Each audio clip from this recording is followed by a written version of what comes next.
বাইরে বললাম যে একবারে ফ্রেশ পানি খাবো। ভাই বলতেছে আমাদের একটি কুয়া আছে যেখান থেকে পানি সংগ্রহ করা যায়। আর ভাইয়ের কথা মতে আমিও আসলাম, দেখি কুয়া থেকে কিভাবে পানি ওঠায়। কিন্তু আসলে তো সত্যিকার অর্থে আগে বাড়ি বাড়ি ছিল, এখন কিন্তু আর এই কুয়া কিন্তু এখন আর দেখা যায় না। উদ্দেশ্যই পানি খাওয়া, পানি খাইতে হবে। পানি খুব ভালো। হ্যাঁ, আপনারা কি পানি এখান থেকে সংগ্রহ এখান করেন? থেকে সংগ্রহ করি। টিউবওয়েল নাই? আছে টেবিল সব জায়গায় নাই, শুধু আপনাদের এটাই না আরো আছে? আরো আছে।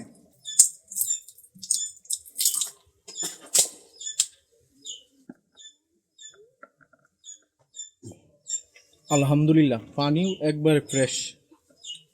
বা একটু মশারি দিয়ে কুয়াটা ডেকে রাখা হয়, কারণ হইলো গাছের পাতা বা ময়লা যাতে কুয়ার ভিতরে প্রবেশ না করে।